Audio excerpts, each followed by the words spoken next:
The Edmonton Oilers lead the Stanley Cup Final 1-0 after a very exciting, thrilling Game 1 overtime victory.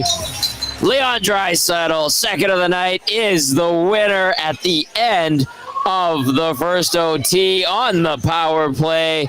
Hello, everybody. Welcome to the GCL Diesel Oil Stream postgame show live at the Canadian Ice House. A jubilant Canadian Ice House as the Oilers get the job done to open up this Cup final. Tom Gazzola with you. Hernan Salas back at EST Global HQ. And Matt Cassian will be stopping by in a little bit, as well as Reid Wilkins. Later on in the show, Reid's going to work both rooms and the podium interviews, and he'll slide in here in a little bit. Of course, GCL Diesel, providers of the best diesel engine components around, from turbochargers to injectors, fuel pumps to sensors. They are the critical engine component experts, proud to serve Edmonton and Northern Alberta for over 50 years. Join the conversation. Text us 780-218-9999. Get to the nasty chat if you're watching on YouTube. We do want to hear from you. And I'll open it up to Hernan Salas. Natso, I thought that was a fantastic hockey game. You knew it was going to be tight. There was very few mistakes. Teams created their own opportunities, and when they did, they took advantage. I mean, the only bad goal I saw tonight really was the Victor Arvidsson one. But, man, both teams deserve a ton of credit for playing very good hockey. Edmonton, good in the first, good in the third, pretty damn good in OT. And then the Florida Panthers, I thought, had a good pushback in the second period. Natso, your thoughts? Yeah, I mean, two excellent teams going toe-to-toe. What a game. And I agree with you. I thought the Oilers a little bit better in that first, even though they were down. We'll get to it all. Second period dominated by Florida, and then the Oilers brought it in the third, like they usually do. And the overtime was a little weird. The first 4 or 5 shifts, Florida was all over it. They had 2 glorious chances. They couldn't find the winner, and then Oilers kind of took over. And I'm not going to say a break. It's a penalty. I mean, you shot the puck over the net. Or what are you going to do? And the Oilers capitalize. Can't do that. They're clutch. I'm still at a loss for words that people keep doubting these Oilers, man. Like, it is unbelievable, man. They're down 3-1, doesn't matter. They're down 4-1, doesn't matter. How much time's left, doesn't matter. Like, these guys are ready for this moment. Like, and it's only one game. I'm not getting ahead of myself, but look what you saw tonight. You saw a Florida team that played pretty damn well. Yep. Physical. Did the Oilers look overwhelmed outside of the start of overtime? And it was not overwhelmed. It's just Florida. Second period.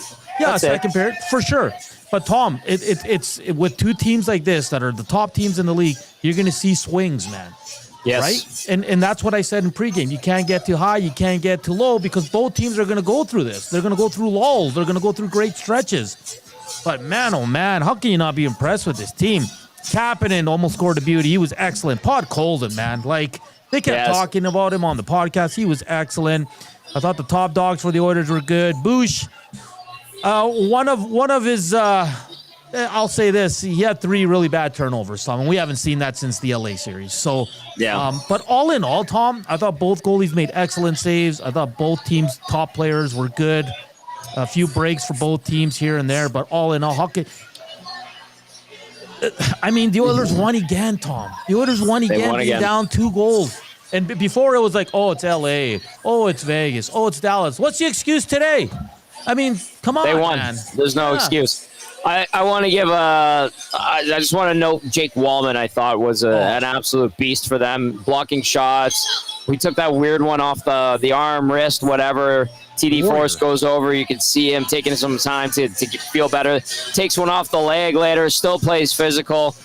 The buy-in is there. They're 3 wins away from a Stanley Cup.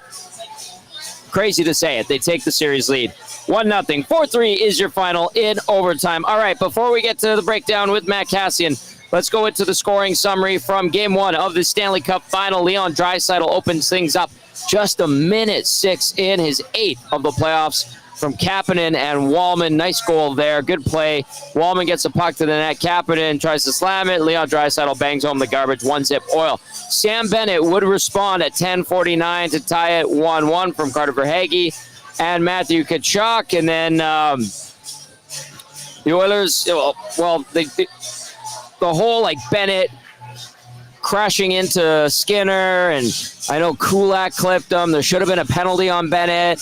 Should have been a hold, and they challenged for the interference. I thought that the challenge was warranted. I really did, even though the contact was initiated and caused by the Oilers D-men. But Bennett conveniently falls in. Anyway, the challenge does not go Edmonton's way. Brad Marchand converts shortly after at 12:30 to make it 2-1 Florida on the power play from Nate Schmidt and Evan Rodriguez. Good heads up there. To the second period we go. Florida takes a 3-1 lead.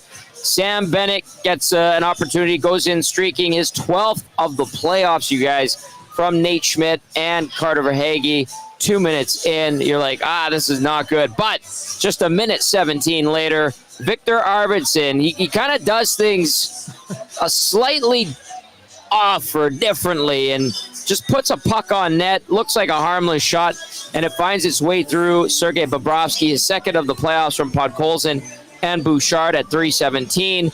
3-2 as the Oilers cut the lead in half for the Panthers. I thought that line was great. I just want to make a note of that. Podkolzin, Arvidsson, and Janmark. I really thought that they contributed quite a bit tonight. To the third period we go. Edmonton pours it on, outshoots Florida 14-2, and gets the equalizer at 6:33 from Mattias Ekholm, his first of the playoffs. Great shot. Nice play by McDavid. Kapanen, another assist. To overtime we go. A couple good opportunities for the Oilers. Skinner solid. Didn't really need to do too much, but he was really reliable. There's Savage. And then on the power play at 19:29, Connor McDavid finds Leon Draisaitl, second of the night, ninth of the postseason. Edmonton wins it 4-3. Game one in the hand of the Edmonton Oilers. Shots on goal tonight, 46-32 in favor of the Oil. Face-off percentage, 56.4% to 43.6 in favor of Florida. The power play for Edmonton, 1 for 4, but it connects when it matters most. And then the PK, 1 for 2. Good discipline from the Oilers. Hits, 51 apiece. This game did get feisty tonight, and I enjoyed that thoroughly. Block shots, 21-19 in favor of Edmonton. Giveaways, 16 for Edmonton, 14 for Florida. Takeaways officially, 8 for the Panthers, 5 for the Oilers. The numbers that matter are 4 for the Edmonton Oilers and 3 for the Florida Panthers. Edmonton takes game 1 of the Cup final. It's like the 5th time I had to say it. Sounds good, doesn't it? Sounds really, really good if you're an Oiler fan tonight. All right, text us 780-218-9999. Get to the nasty chat. I took a quick peek at the nasty chat. It's just pop, like just flying. Hit that thumbs up, of course, as we welcome in our game analyst, Matt Cassian, for the breakdown. As always, brought to you by South Fort Chev. Go see Daniel and his team in the fort, and they'll give you $1,000 extra credit on your trade-in. Drive a little, save a lot at South Fort Chev. See dealer for details, www.southfortchev.com. Here he is for the breakdown, Matt Cassian. All right, Cass. Wow. Wow. Just two excellent teams competing for a Stanley Cup, built to essentially win the Stanley Cup, and it's the Oilers that get the slight edge in this one and win the game.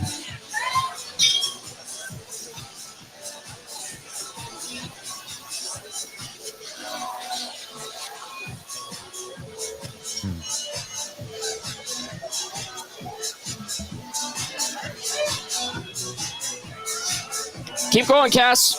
Oh, I think he froze. Oh, no, I thought, oh, shoot. Yeah, he's he's frozen. All right, I'll get to some text while he reconnects. I thought he said that he got that fixed, his satellite studios. That didn't happen. We've been really good at Tommy, though, for the last games.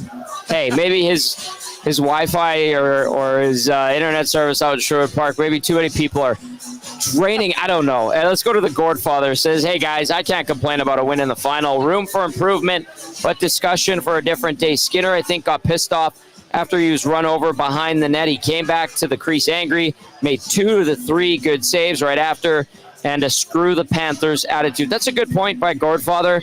And I don't know if they showed it on the broadcast or not, but when he got, when the goal went in, the interference one that they challenged, the next TV timeout, he skated right over to Wes McCauley, and he had a good conversation with him during that TV timeout.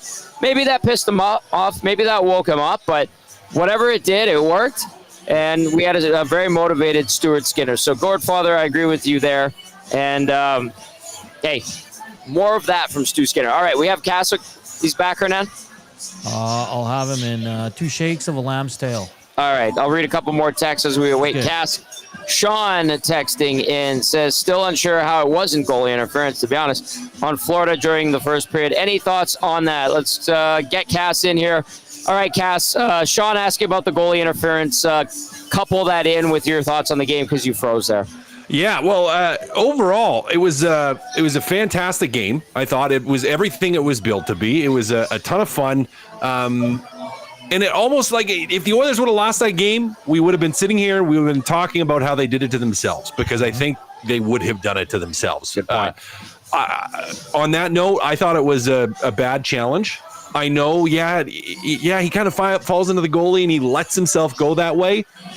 But he wasn't the one who bumped his foot. His motion was going back that way. Like, it had to be egregious.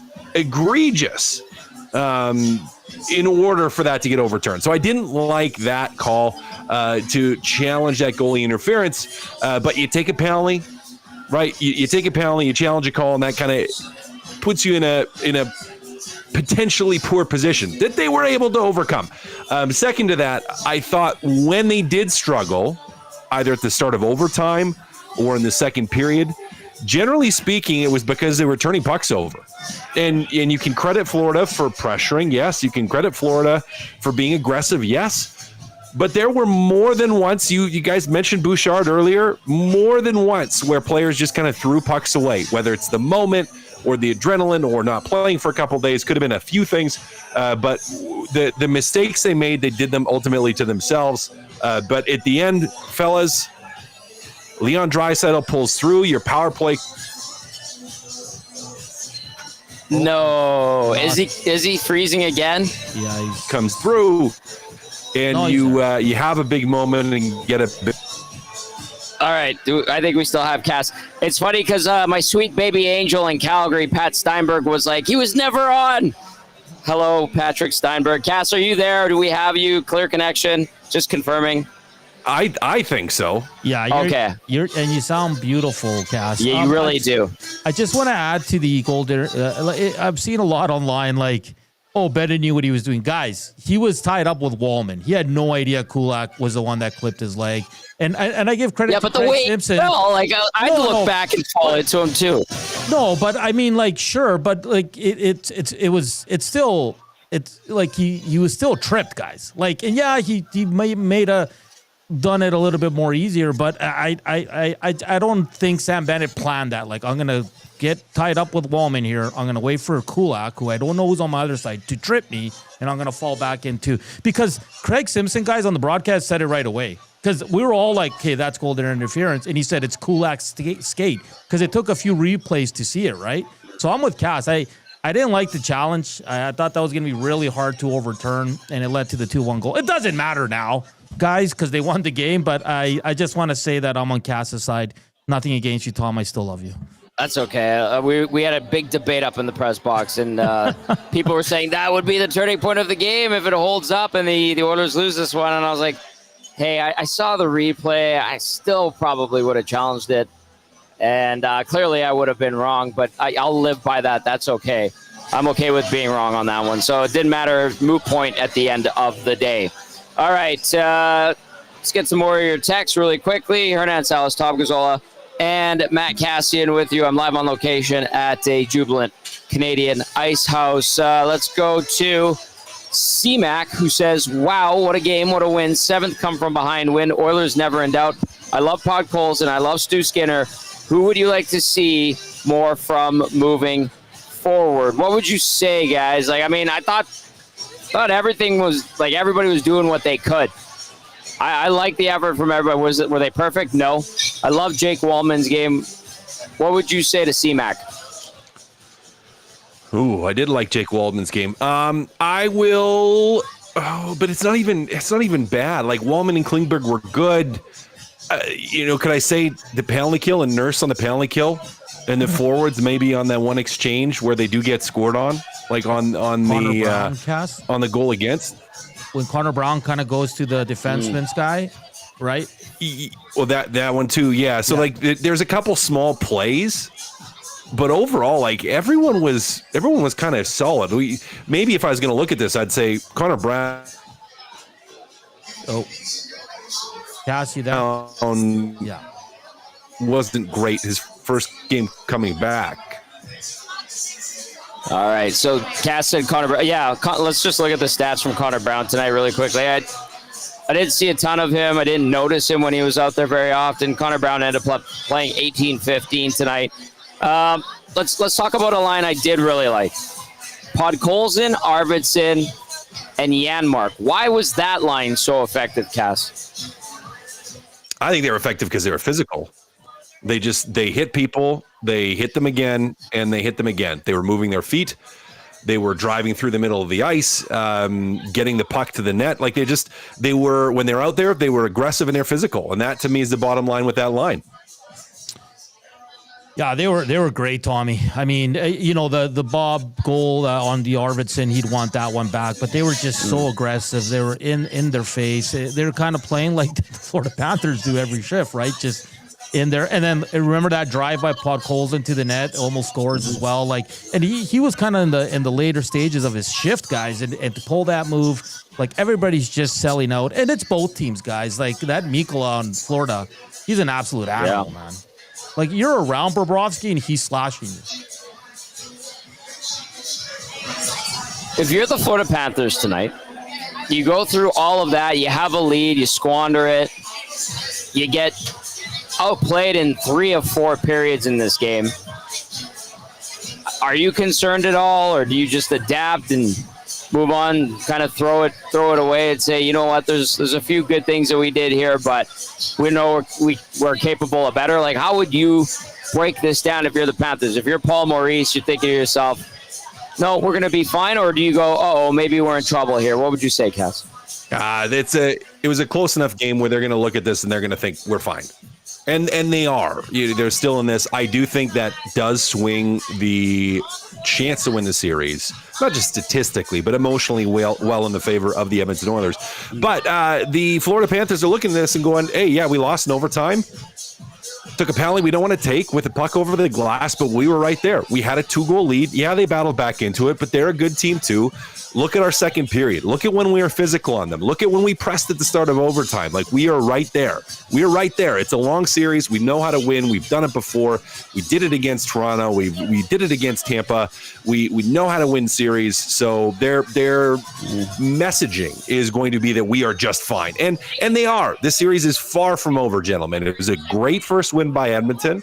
Going to continue to be tight games, I think. But Florida is going to be preaching that message that they're still in this, and they are. Guys, I just want to throw this Go ahead. Edmonton snaps Florida's 30-game winning streak in the playoffs when leading after 2 periods. Jeez. That's a good stat, actually. I like that one. And the stat, I think the NHL had it. It's like a 765 winning percentage of the team that wins game 1. Yeah. So, I mean, that's huge. If you're the Edmonton Oilers, we got some funny people here that want to try to play with the gear. That's a niche. Don't touch the stuff. Let's go to Conroe, Texas. Texting in says, Conroe, Texas says, solid game. Boys didn't panic early, kept coming. Stewie shut the door, and Leon ends it with the executioner shot, just the way Jobu and I drew it up. Conroe, Texas has the shrine with the Jobu. Stole it from Pedro Serrano from Major League. RBM says, this one felt great, boys. They had to battle back from behind in what's clearly going to be the toughest series in the playoffs, as it should be in the final. Loved seeing it, but that's just game 1 against these tough bastards. Tons of work to go. Let's go. So that's from RBM. Smokey the Bear texting in said, Oilers had a goal call back against that Ducks for goalie interference, even though they were pushed into Gibson. So the, quote, he was kind of pushed into Skinner, unquote, argument doesn't hold up for me. What are you talking about? I don't hold grudges. Yeah, that was only 7 years ago. Okay, areas of concern, Cass. Areas of concern. Well, your penalty kill gives up one again, and that's always a concern.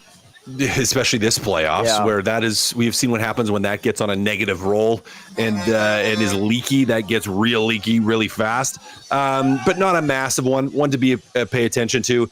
And the other area of concern, I would say, is those turnovers, because they did give up a little bit too much. There was too many times they had the puck with an opportunity to transition out of their own zone, and they turned it over, or they turned it over just inside the neutral zone, and then the puck was right back down their throat. And if we look at overtime, early in overtime, prime example of that, the first couple of shifts, really, where they were hemmed in, they were stuck. I don't want to say they were overly scrambly in zone, because it wasn't like they were panicking and everyone freaking out and just dropping them all over the place, but they turned the puck over a little bit too much in that instance. And so area of concern would say, okay, in those high pressure moments when Florida does push, and they're going to happen, like those moments are going to happen. Florida's going to push. They're a good team. They're in the Stanley Cup for a reason. But in those moments, just being under a little bit more control and just making absolutely certain the puck is out. To me, I think that's the remedy. But if there was an area that I was concerned in, that's where I would say is they turning the puck over a little bit too much, and that gives Florida some juice. All right, text us 780-218-9999. Some of my buddies that I hadn't seen in years coming by and saying, Scoos, attaboy. Yeah, he's messing with the gear. Hey, Scoos, let the big dog eat. Let the big dog eat. Okay, I got this text that I want to get to. Brandon says, so much talk about the physical Panthers and the forecheck. To my eye, it was the Panthers D who couldn't handle the Oilers forecheck and were retrieving the puck like it was a hand grenade. Justin, the pizza guy, texting says, whoa, Wallman is an absolute warrior. LFG, pizza guy Justin. Our boy Barron says, Florida, only 2 shots in the third. And this is after a series where Dallas, consecutive games, was held to 4 shots in the third. Like, what is it about Edmonton in the third that they understand how to lock things down? And I got to take a look at the stats in overtime as well, shots-wise. But how did this Edmonton team figure out how to lock it down this way and protect their net? You got to get a little more mean, right? Like that's a little more physical. I think you just have to get, maybe not even mean or physical. Maybe those are the wrong words. I think you just have to get more assertive around your net. Like that's going to be the big thing. You have to get more assertive around your net. And it sounds simple, but that's the reality of it, is you have to just get position, get body position, and keep players to the outside. The Oilers outshoot the Panthers 10-6 in OT. By the way, Nancy, you want to jump in with anything? Yeah, just I think in the third period, both teams coming in, goals for against. I think Florida was 26-15, 20 goals, 26 goals for. 15 against. The Oilers were 25-15, I think they said on the broadcast, which is just unreal for both these teams. So you're going to get, someone's got to win the third period, guys, and the Oilers did with a brilliant goal. I want to ask you guys this, because it was discussed on the panel. I'm sure Cass saw it. Tommy, you probably didn't, because you're at the arena. But 5 out of the 6 analysts said that McDavid meant to make that pass to Ekholm on the tying goal. Kevin Bieksa is the only one that said, no, it was not a pass to McDavid. It was just a puck in front of the net that ended up on Ekholm's stick. What do you guys think of that? Go ahead, Cass. Do you want me to take that or Cass? Cass dropped out again. Oh, Cass dropped out. I'll take it. Honestly, I think McDavid, first of all, I have a really hard time ever questioning Connor McDavid's intent on some offensive play. Just naturally. So I would assume, with him being the player that he is, with the vision that he possesses, that he knew that he had a couple of guys. He put it into an area pass, as some would like to call it. One of those two is going to find it. And you saw it hit Bobrovsky's paddle, and it kind of skittered past the D-man stick. So I'll say he intended to get... I'll say yes. His intention was to get it to Mattias Ekholm. But if I had to be grilled on it, I would say he probably just put it to an area thinking and hoping that one of the two guys would be able to fire the puck at the net, and that's exactly what happened. I hope I'm not copping out there. I'm going with the yes, but here's my rationale. Am I crazy? Maybe. but that's okay. I'll live by that one. I kind of got to agree with Kevin Bieksa. I don't think he was intentionally going to Ekholm. Now, when he's making that play, I think his intention, sometimes when you make plays, and I know this because I still do this even when I'm playing like late night, Saturday night shinny with a bunch of guys where the pace is really, really slow and we're having fun, but you still, and players like Connor McDavid do this at higher levels and with way more intelligence and game processing speed than I have. But you're still making plays, and not just area plays, but you're making probability plays, right? So if he's going there and he's like, okay, I think it was Evander Kane that's pushing through to the net. It's like, I see Kane through to the net. He's got guys all over him, but I'm going to put the puck here. Now, I have to get it over a stick or two. And if it lands right for Kane and he gets a shot, great. But I also know we have that second layer because everyone collapsed to Kane. So he sees everybody collapsing and he's like, well, we're either going to get an opportunity here, it's going to create some chaos, and we might get a secondary opportunity, or guess what? It's going to go through and go to our secondary group, which in that instance is Ekholm, who then steps into it and blasts it. So I don't think it was like I see Ekholm sneaking in behind. I do think he was going to the net front, but I think he put it there knowing that even if this pass doesn't work on a tape-to-tape basis, there's the potential of something else good happening here because of how fast and how quickly everyone collapsed to the front of the net, and that's what happened. That's my opinion. Maybe he does see him the whole way. I don't want to say that that's outside the realm of possibilities because McDavid's just too good. But yeah, I thought he was looking for. All right, let's go inside the Oilers locker room for the first time. So let's go to Stu Skinner. For Evander Kane. One of those situations you kind of feel like it's pretty difficult to give up any more goals, knowing that your team does have the ability to come back. Yeah, I mean, that's exactly it. I know that these guys have it within themselves to come back from a deficit like that. It's hard to score goals in this league, so I knew that. Again, it's my job to give the team a chance to win.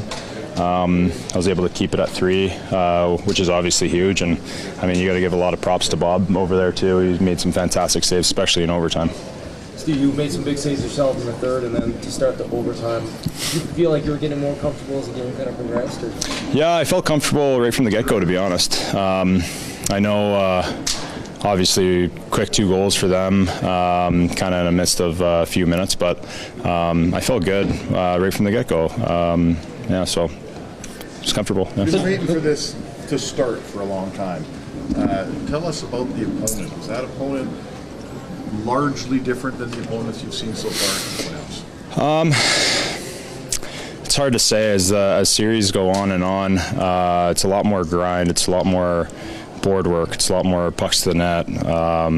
I mean, especially when we're going in overtime, there's a lot of hockey that's played and a lot of hockey to be played. So that's really a tough question. Everyone gives you a little bit of differences because they're just a different team. But overall, we know how we need to play in order to be successful. You've seen Connor and Leon do it many times before, but just them stepping up in the third period with the assist and then of course. Oh, that was huge, yeah. Obviously the timing of it too, minute left. Yeah, I've seen them do it many times. I'm sure, hopefully I'm able to see them do it a lot more. This is a confident group. You guys go down 0-3 last year. What does it do for your confidence this time around to draw first blood? Yeah, I mean, it's huge. Obviously, when you look back at it, if we get one win, right away, it's a completely different story. So I think the way that we showed up right from the get-go, and the way that we continued to keep on going, even though we were down by 2. That shows a lot of character by us. Talk a little bit about Leon's game. Sorry, I'm gonna take yours here. Nice to see Ekholm back in the lineup in front of you. I thought it was on his game tonight. Yeah, he was moving the puck fantastic tonight. Smart plays, especially when we were getting hemmed in there. Smart player. He's a huge part of our defensive core. Can you talk a little bit about Leon's game? Yeah, I mean, he scored the game winner. He does a lot of those in overtime. Yeah, no, absolutely he does. He's a huge part of our team. He really slows the game down. He's got a lot of patience. The way that he reads the game, his IQ level, I think, is just absolutely incredible. What's the emotions like when you see the puck go in? You know you won the game. Yeah, the emotions are high. You're feeling really good. You're obviously ecstatic to get that win, especially in overtime, especially with a minute left, because double overtime is just going to continuously get harder and harder and harder. So the way that we were able to finish it in a timely manner is massive. So you saw that in our faces when we celebrated. Stu, you guys talked a lot about before the series that kind of had a different feeling leading into the series than last year.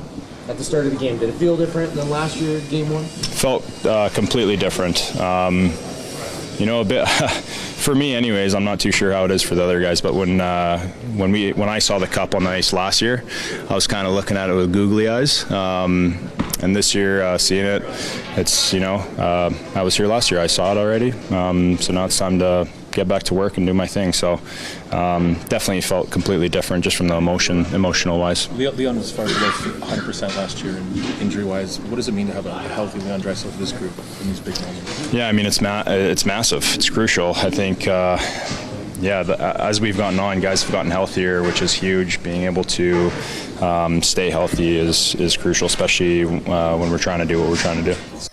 All right, that was Stu Skinner, 29 saves for the Oilers netminders, some big ones. He had a couple of really good sequences, too. And he said it. I like the quote that he had. I was able to keep it at 3. I know a lot of people, I'm one of those, would say I don't want my team and my goalie to allow 3. But he kept it at 3, didn't allow that 4th one, gave his team a chance to claw its way back. That's exactly what happened. And then they go into overtime, and his team is able to get the win. The other thing I thought was interesting that he said, too, was watching the cup be out there just outside the penalty box for the pregame ceremony. And he's like, I was staring at it with googly eyes last year. They're acting like they've been there before, so that's great. And I'm watching Leon Draisaitl and Connor McDavid at the podium on the broadcast right now. McDavid full suit again. Draisaitl's got the hoodie, and they both look angry. I really like that demeanor, Nat. So I said it after Game 5 against the Dallas Stars. They don't look content yet. Yeah. This is good. Build it back up. Yeah. Because if they pull this off, Tommy, there's going to be all smiles and celebration, and they probably won't stop smiling until training camp, right? So that's fine. Yeah, that's great. And like you said, I love the demeanor. It's all business. Yeah, they're happy they won 100%. Of course they did, especially the way last year's final went. But they know they got a long ways to go here, so you got to love that demeanor. I respect it very much. All right, 780-218-9999. Get to the nasty chat. Cass is back. It is The Breakdown, brought to you by Southport Chev. Cass, Stu Skinner, 29 saves, talking about like the intimidation factor of seeing the cup on the ice last year. They're getting ready for the game. It's back there again at the start of it today. And he's like, oh, I've seen it before. And then, and then he talked about not allowing the 4th goal and holding it at 3, and he had some good sequences there. If you're watching Stu Skinner, never mind, because Cass is not there. I don't know what's going on with him. We might have to just say that's it for Cass. His connection is not good.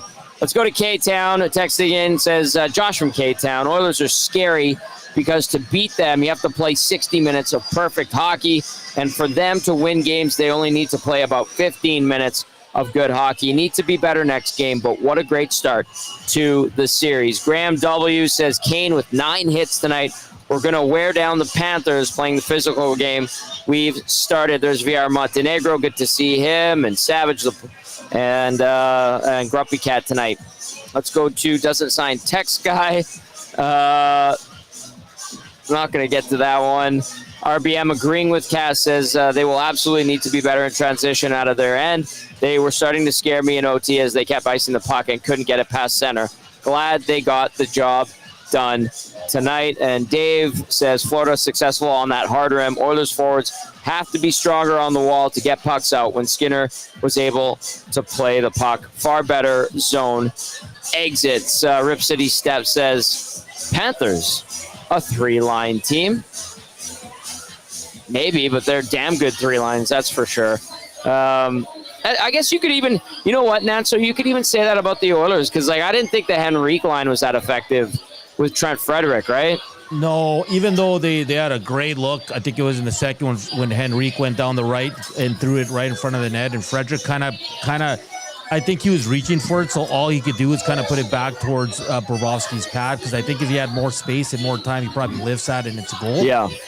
But yeah, I think that line was pretty quiet of the four lines for sure. But listen, I know Nosek took the penalty, but Boakfist was out there in key draws. Like, there was one instance when they brought it up that the fourth line was out there against McDavid line, and Maurice could have switched it, but he said no, screw it. I'm going to roll with these guys. So I think both teams are very confident in their 12 forwards. I'll give props to Lusterainen. He made an unbelievable block on Jake Wallman in overtime. That was probably going top cheddar, boys. Yeah. And what a way to sell out for that one, though. So you're seeing it from both teams, Tom. These guys are putting their bodies on the line, and it's great to see. That game was fantastic. Cass is back. Okay.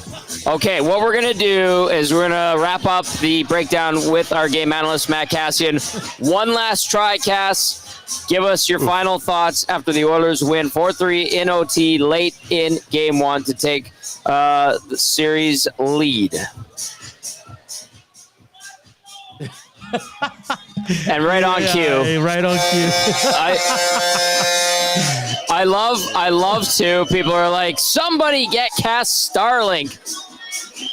We have the best crap. We buy the best crap. And for Cass, it's not working. Do you want to try a Cass? Give me a thumbs up. I see you. No, he says, screw it. Okay. I'm done. I've tried a million times.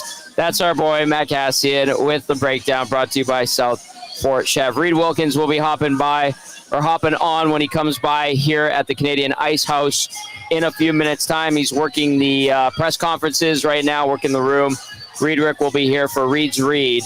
And in the meantime, we do have a bunch of audio to get to. We do want to read a bunch of more text, 780-218-9999. Get to the nasty chat. I looked at the nasty chat again, Natso, and it just, like, every time I click over there, it's just it's just fire. It's like a machine gun the way it just fires. It is unreal. The inbox, we got over 1,000 watching, which is just great. I mean, awesome. More on the audio side, right? Yeah. Yeah, like, it's just outstanding, the support, and we love you guys for listening to us and all our takes and all our breakdowns. And Cass will come back even stronger on Friday.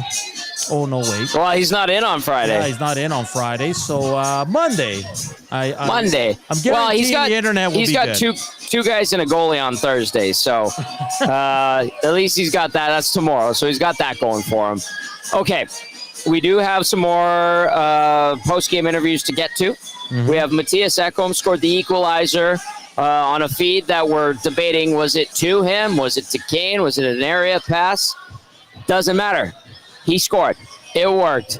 Helped the team get to OT, where Leon Draisaitl was able to convert on the power play late. So here he is, the Viking, with a big goal tonight, Mattias Ekholm. Guys, this year, you've seen it before, right? It was a much different feel. Was that the same way for you and the rest of the team? I think so. I think we're more experienced, obviously. I think those are the little details that makes you can stay calm and not get too excited about something that you have a lot of work left to do, right? So happy with the way we played tonight, happy with the focus. I thought we never deviated from the plan, and obviously got a big OT win, but it's about flushing this tomorrow and then get back to work. What was it like in the room here after 2 periods down 3-1? What was the main message? I think just keep going. I think we thought that there was a couple of goals there that we easily could have prevented. So at that point, I thought we were playing okay. Maybe that second period wasn't the greatest from us, but we know that this team always with the backs against the wall usually shows up, and we did it again tonight. Leon was far below 100% in the final last year. What does it mean to have a healthy Leon Draisaitl this year? I mean, yeah, we don't win the game tonight without him, so that tells you that story. He's one of the top 2 guys, obviously, on our team and maybe in the league. They're phenomenal out there. You saw the plays that they were making on a couple of goals tonight, so he just looks very confident, very, very comfortable, and he's doing his thing. Mattias, after getting down 3-0 to this team last year during the Stanley Cup final, how important is it to get this first win and just kind of, get the lead in the series? It's all important, I guess. Yeah, it really is. Not to knock down your question, but it's I mean, I know what I would have said if we lost in overtime. It's that tight of a game, right? Like, it's not like we dominated them or they dominated us. I think we maybe deserved to win tonight, but they're going to flush it. They're going to come back better for game 2. So do we. Doesn't really matter. It's one game. We're just going to have to keep focusing on the task ahead. We know we got 3 more wins to go, and it's going to be a battle. What did you see on your goal, Mattias? How did that play out? I just kind of saw it was a nice play by Cappy there, back to Connor, and when he comes low, guys usually tend to keep their eyes on him, so try to sneak down on the backside. I don't know if he sees me or not, but great pass. I mean, he puts it on a platter for me. It's kind of one of those I have to score. What was it like to play in overtime in the Stanley Cup? It's you just gotta focus, really. Like, you can't think about the magnitude of things, and that's just gonna serve you no good. It's you go out there, play it as normal, and it's all those little details, like a puck over the glass that kind of ends it for us, and not to take anything away, but when you get a power play, that's a huge opportunity in overtime. So it's such a territory game. I feel like it's almost like when they're pressing, it's hard for us to get out, and we tend to ice it, and when we're pressing them, it's kind of the complete opposite. So that territory battle is going to be huge coming down the stretch in the series. You talked about neither. Into that, sorry, Pierre. It's okay. You guys are breaking pucks out and transitioning up ice really well for a couple rounds here. Tonight looked like a different animal. Getting the puck out of your zone smoothly, getting past their forecheck. Are they as different from Dallas and Vegas and the other teams as they looked?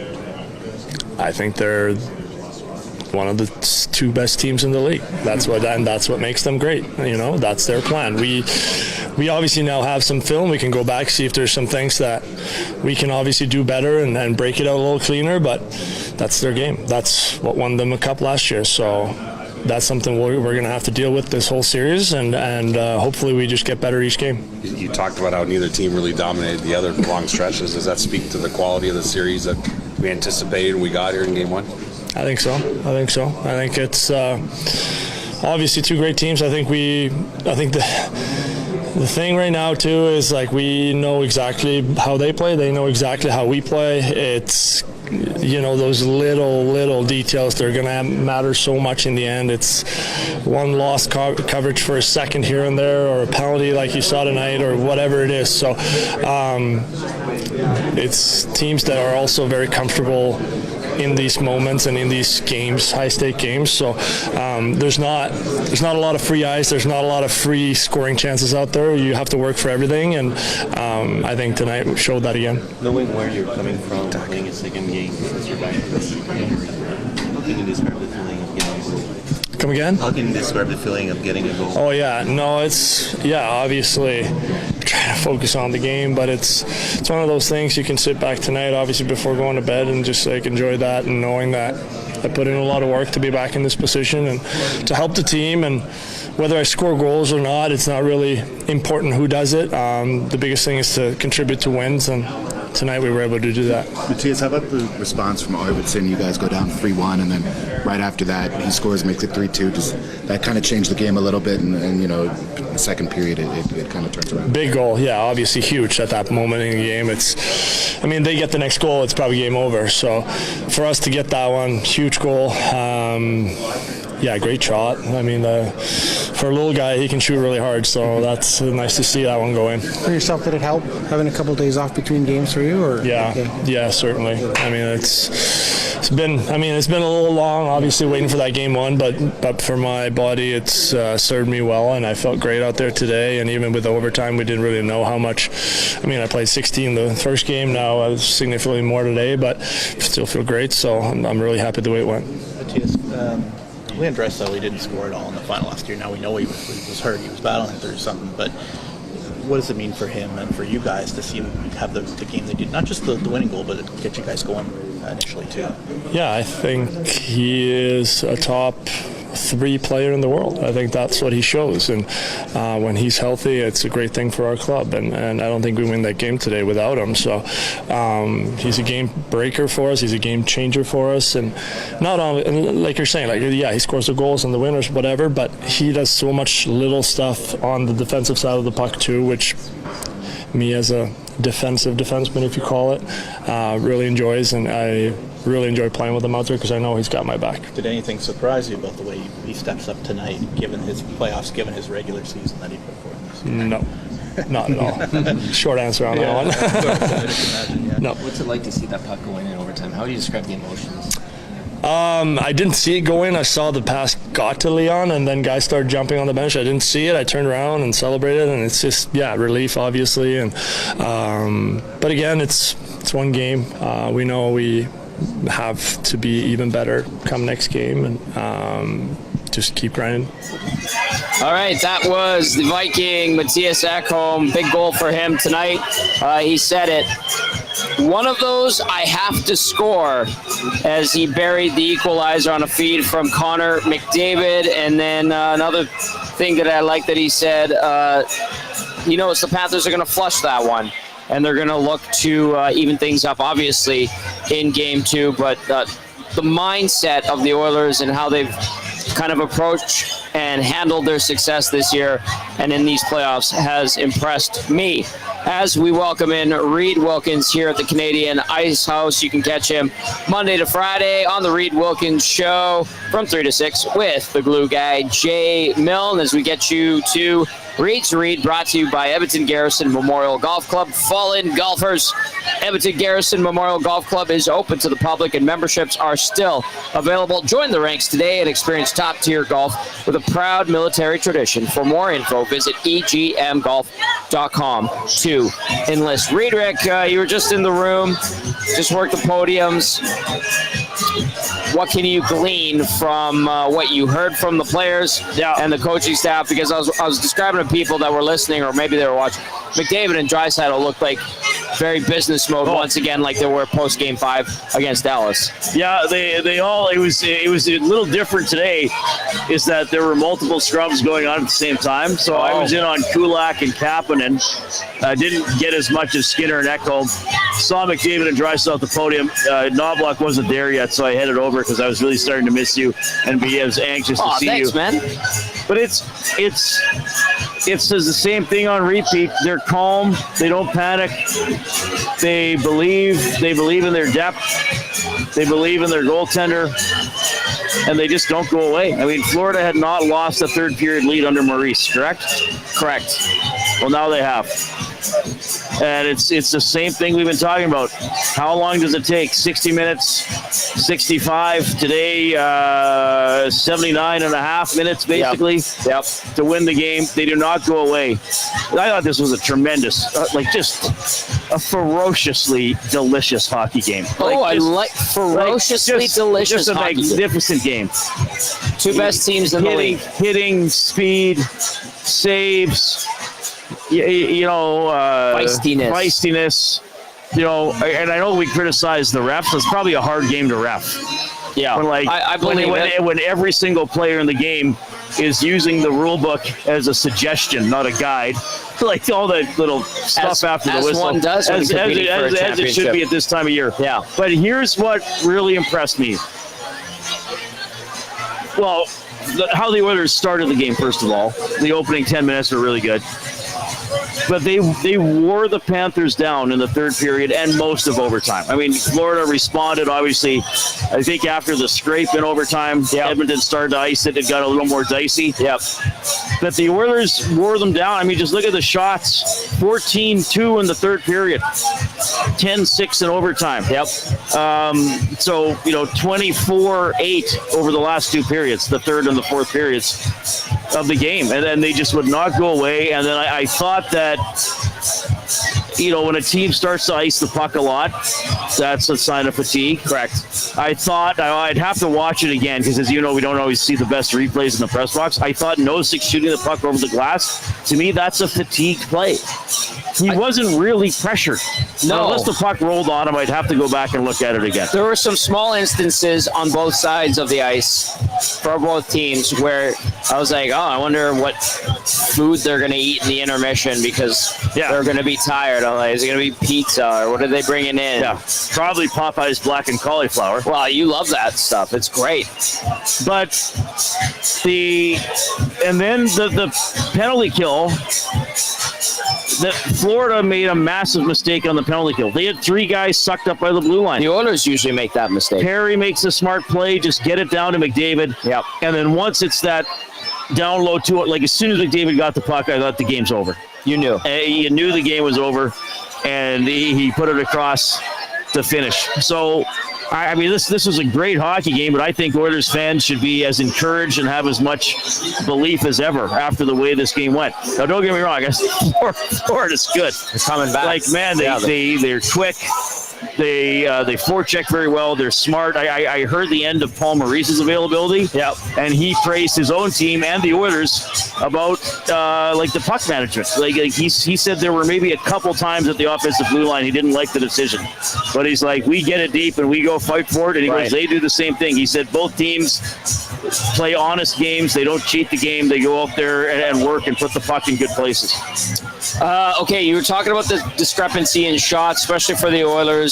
Heavily in favor of them in the third period and more even in OT at 10-6, but keeping Florida to 2 in the third period after Florida had a good bounce back second period.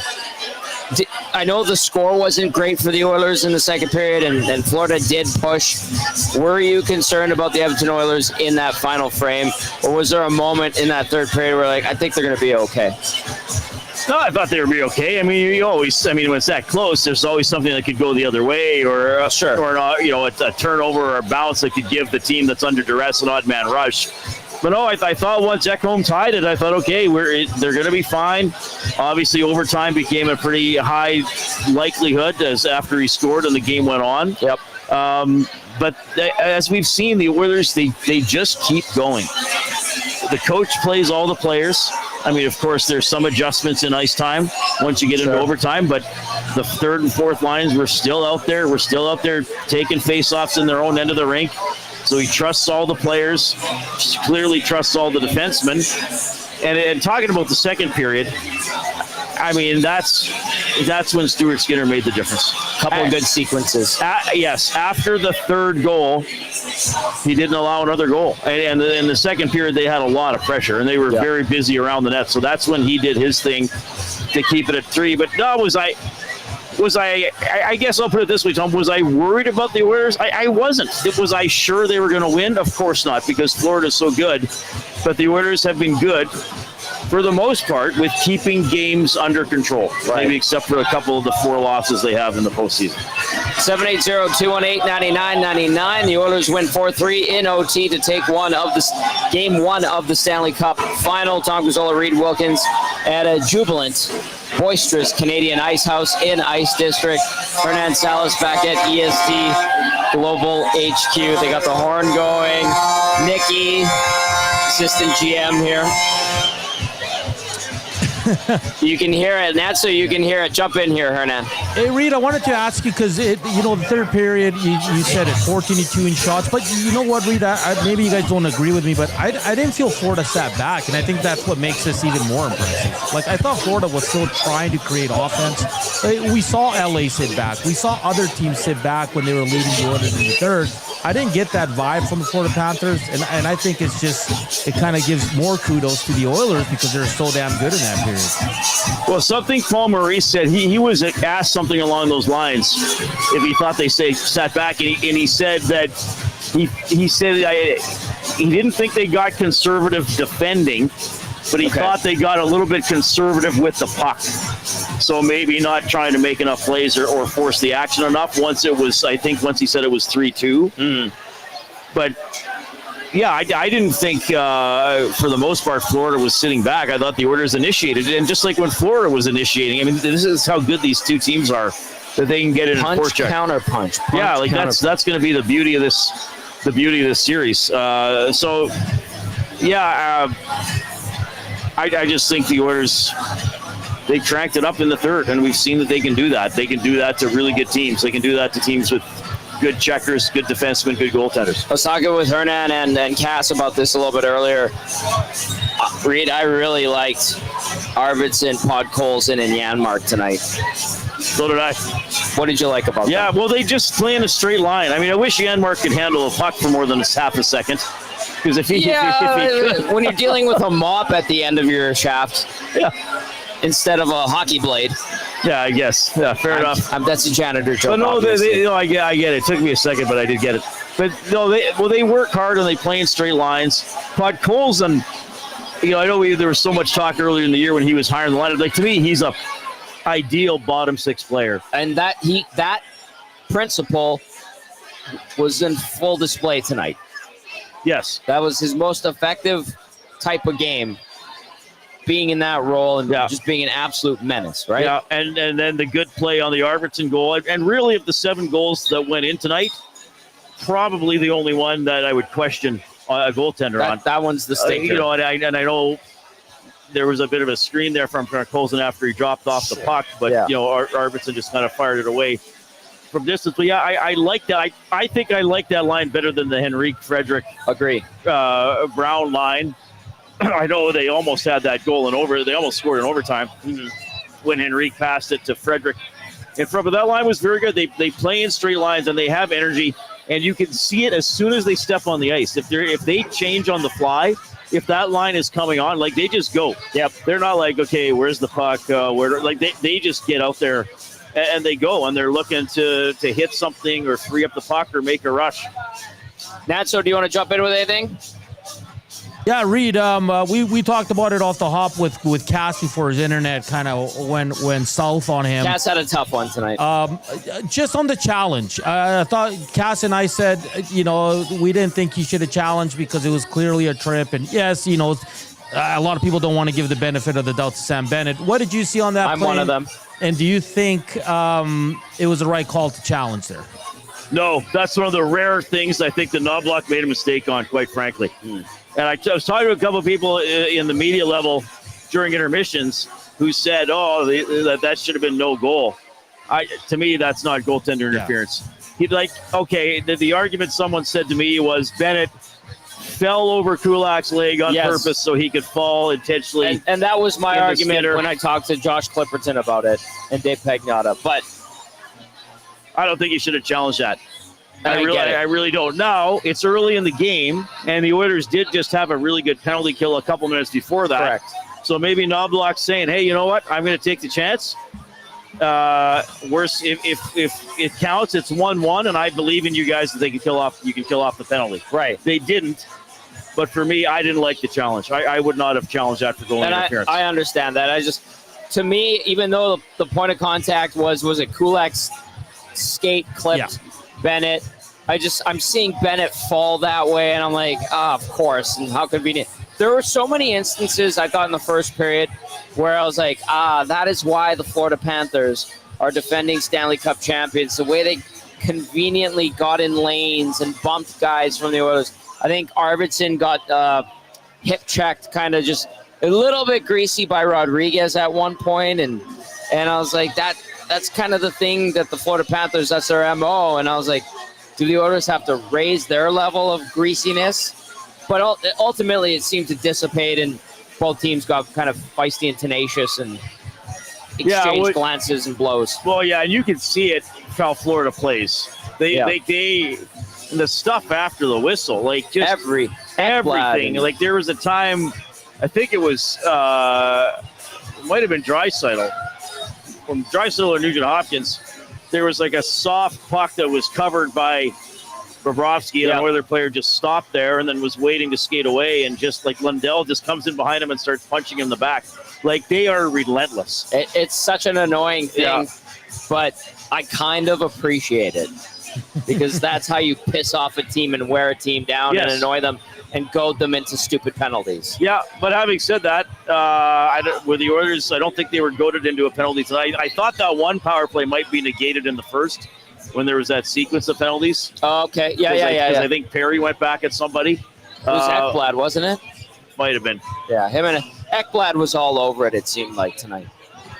Just kind of in your face. He's a good player. They were mucking him up. He's a good player. Felt like Edmonton was going after him a little bit. I think Kane got in his face a few times. I was actually excited. Now, maybe there was and I didn't see it, because Jay Mill and I, on my show in the afternoon, both think Ekblad's a good player. Hell yeah. And we were talking about him earlier this week, and we got a whole bunch of people in the chat saying PED suspension, PED suspension. Fair. I really thought there was going to be somebody with a bag of syringes with Ekblad written on the plastic bag. You can't get those into the arena. Well, you could make something, draw it up, and make it look like something he's going to inject into a sensitive male area. Excellent use of sensitive male area, first of all. I appreciate that very much. Okay, we'll get to some text in a bit here. We do have McDavid and Draisaitl queued up. Do you want to get to those guys, Hernan? Yeah, let's do it. Okay, let's go to the captain and the game-winning goal scorer, McDavid and Draisaitl. Here we go. 3 overtime goals in these in the postseason.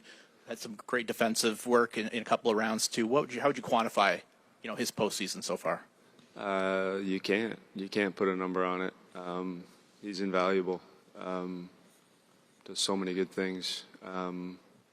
Clutch, face-offs, you name it, he does it. Doesn't get enough respect or credit for his defensive abilities. When he's dug in, there's not many better, maybe nobody better. Right side, front row. Leon, can you, we watched your team play 3 series here, and the game looked different tonight. Obviously, Florida's really good. I get that. But can you quantify how much harder it was to play against them, how much harder it was to execute with the way you guys want to play against that team? Yeah, I mean, they bring a different challenge than the rounds prior. Every team has their identity. Every team, plays their own style, and obviously they're an aggressive team. They're in your face. That's what makes them who they are, and we got to find a way to beat that. And I thought it was a pretty evenly played game. Obviously, we got it done when it mattered, but yeah, they're obviously a good team. Left side, front row. Leon, Kasperi told us in the locker room just now that he thought this was maybe his last chance in the NHL. What has he brought to your group since he's arrived? A lot. Like he seems to be a player that you can kind of plug in any spot. He kills penalties when you need him to. Obviously, his speed creates a lot of confusion for oppositions, and when he's confident and playing the way that he has been, he's really tough to handle. Obviously, we took a chance on him, and it's paid off big time for us. Right side, front row. Hey, Connor. Mattias Ekholm looked like he may not be available for you guys in the playoffs. He comes in here, second game, plays 25 minutes, scores a tying goal. Just want a thought on how big it is to have him back and what you're seeing out of him right now. Yeah, massive to have him back, obviously. Not only for what he does on the ice, but also off the ice. Big-time leader in that room. Impressive to step in at the most difficult time of the year, after missing time. So can't give him enough credit for how hard he's worked to put himself in this position. The medical staff to get him back. It's been a full team effort to get him back here to this point, and big goal, obviously. But I thought he played great overall. Left side, front row. Yeah, Connor, can you speak to the poise that your team showed down 3-1? A year ago was your first Cup final for the core. 12 months later, could you feel that experience helping in a moment like tonight where you understand what this stage is about now? Yeah, I think Florida has closed out games extremely well. Obviously, we put ourselves in a tough spot. I thought maybe with a little bit of luck, maybe the call goes different on the first one. They score on the power play and find a way to get one off the rush, too. So put ourselves in a tough spot. I thought it was a massive goal from RV, massive. Timely, and we just hung in there. And I think that that is experience, as you said. Just knowing that you don't got to open it up. We don't need to.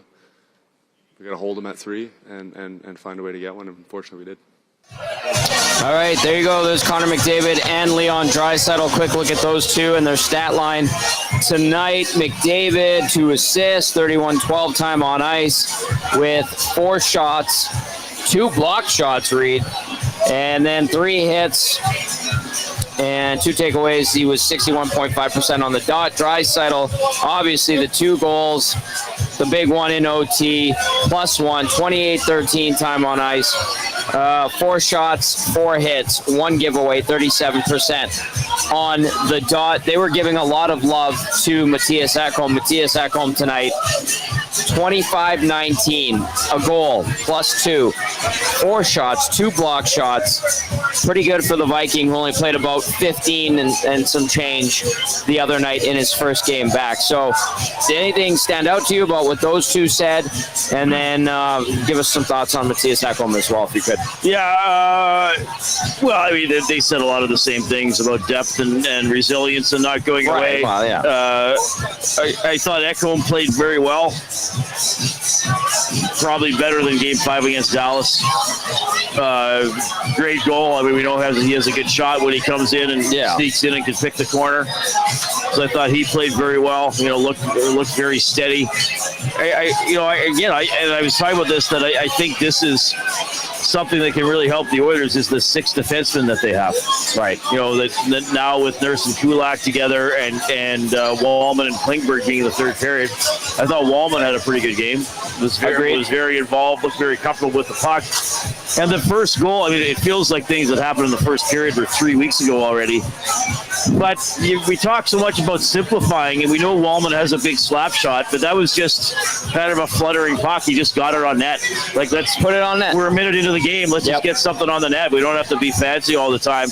And I think that was when Bobrovsky couldn't quite grab, and Kassian taps the rebound to Draisaitl, who puts it in. So, yeah, I mean, it's of course there were mistakes and times everybody on both teams got beat at some point, but it's hard for me to look at this game and say anybody had a really lousy game. It was like such a good hockey game.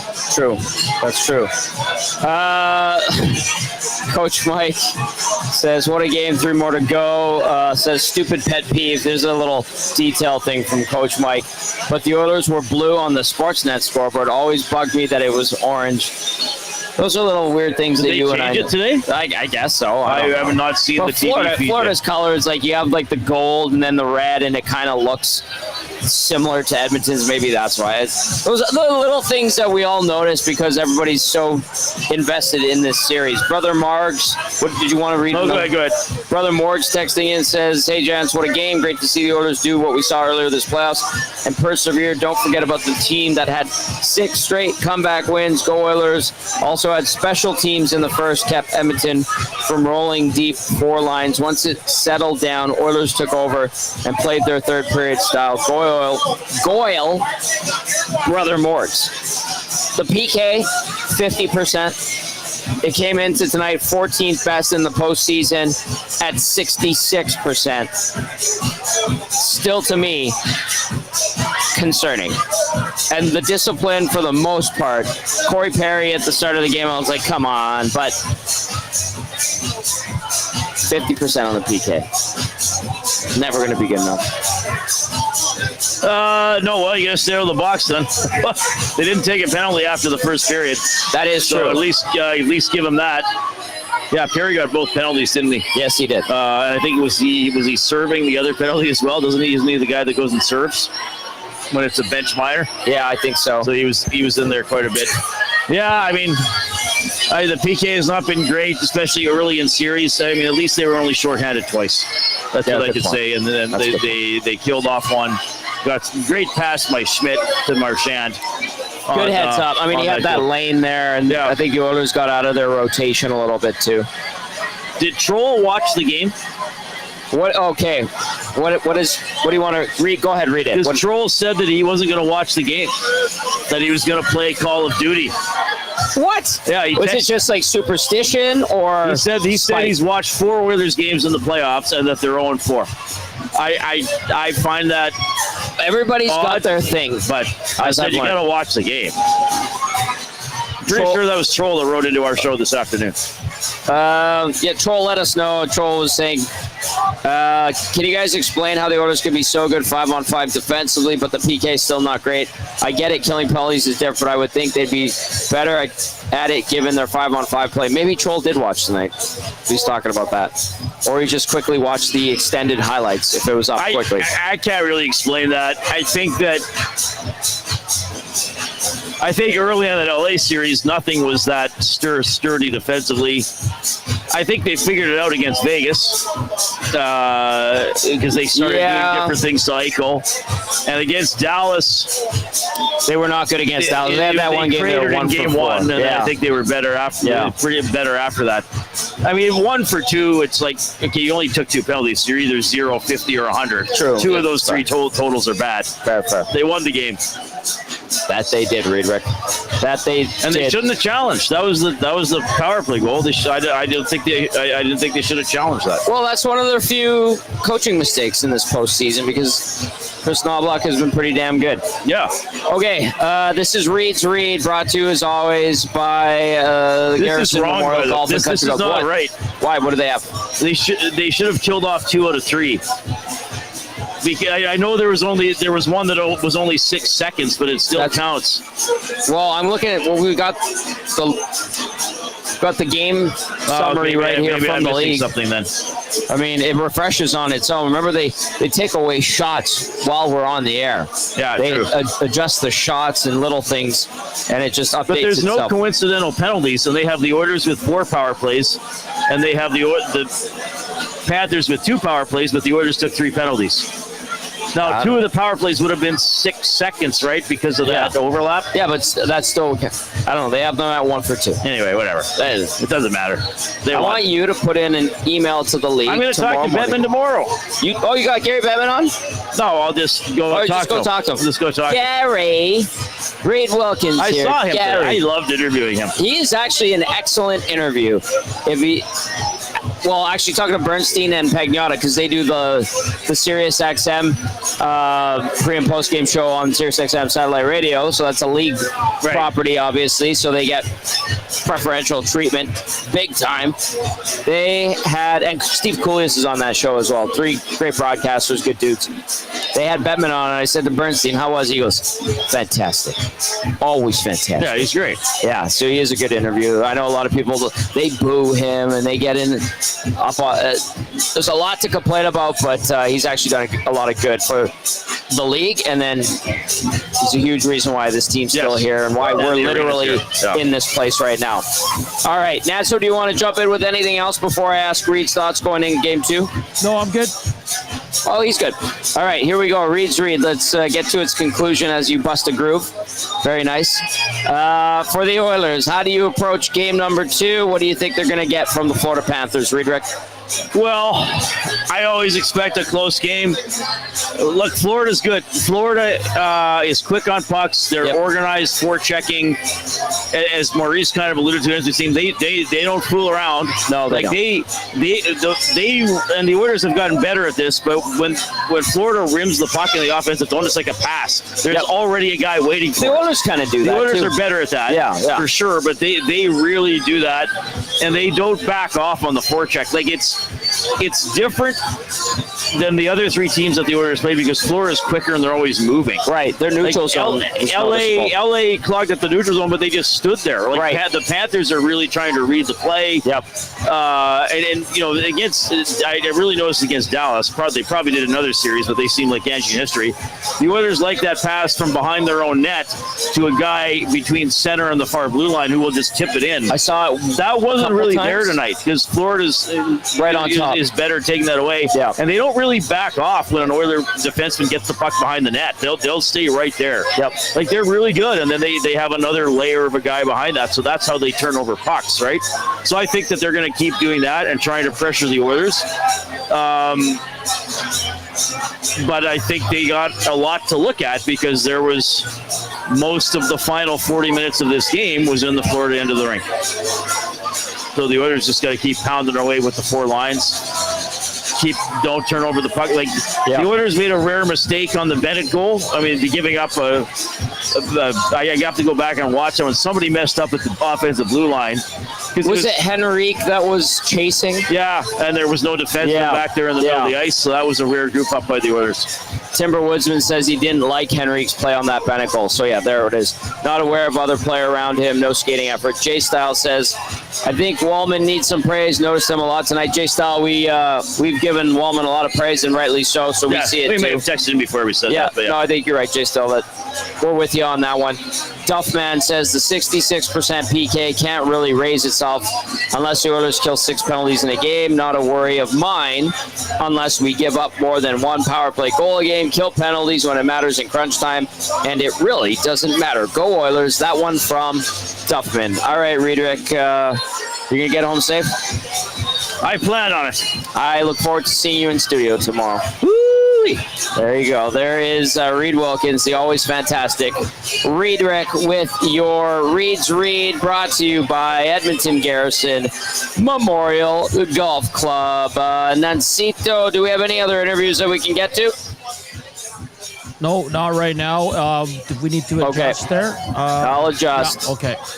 Yeah, there we go. We're good. Okay, nicely done. Good stuff there from Reid. I'll get his mic down, and he's going to step out. We do need to get to the turning point of the game as well as the player of the game. The turning point of the game brought to you, as always, by Advantage Sport Medicine and Physiotherapy. Connor McDavid, well, he's got a team of specialists. You have a bag of frozen peas, so get the same locker room approach that's trusted by the best in the game at Advantage Sport Medicine.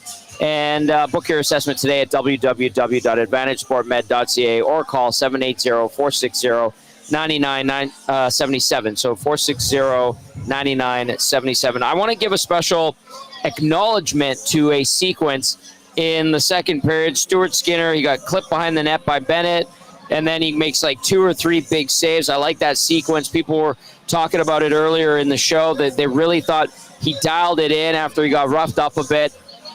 He was focused, and he even talked about it. He's like, I didn't let that fourth one in.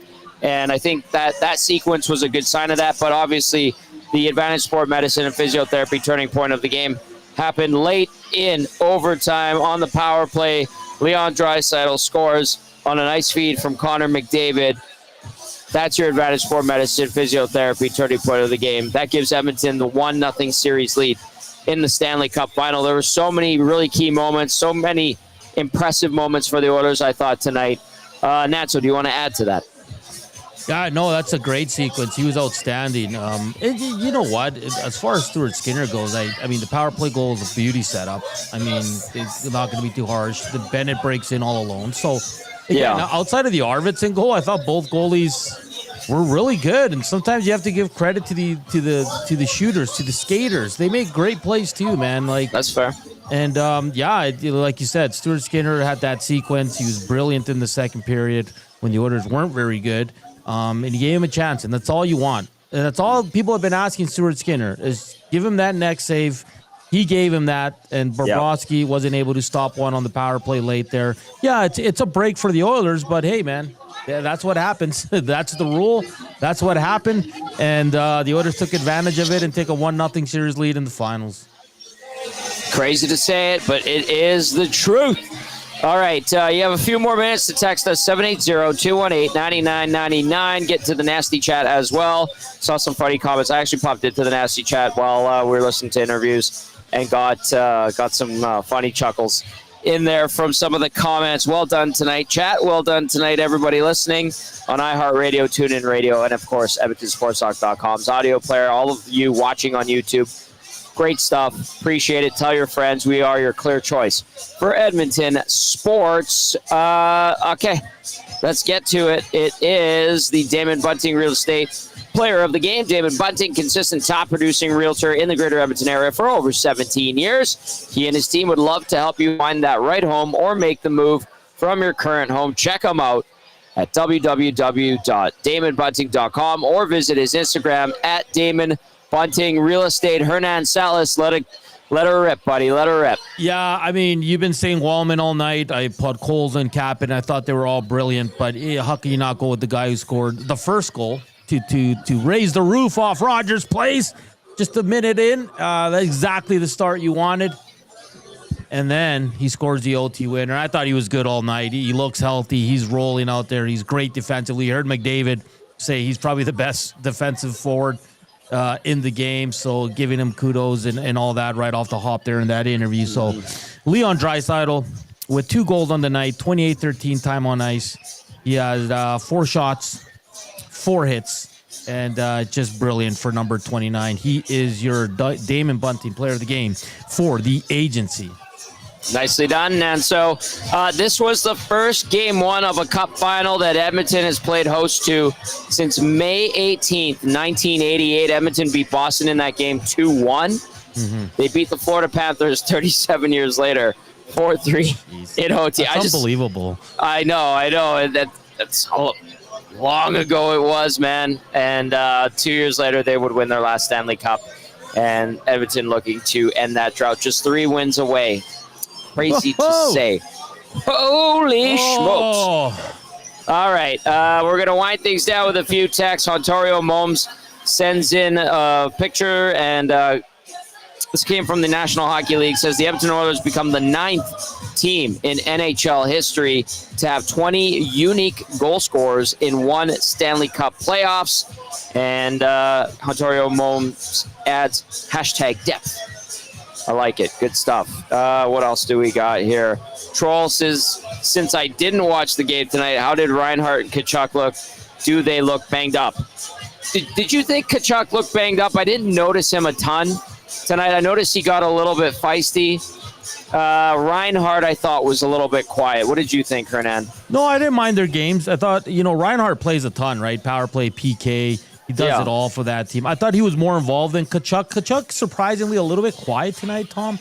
I know he tried to muck it up a bit there, but no one was kind of falling for it, or it was Kane and guys he didn't want a piece of, right? So I thought they were fine. I like their top 6 because they make plays with the puck, man. Like, they're really good in the neutral zone. They never just give it up. I know towards the end, maybe they were, but in the first 40 minutes, I really like how their puck handling. So maybe not as engaged as we expected, but I thought they were fine. Really quickly, apparently Pagnotta and Bernstein were singing Pink Pony Club.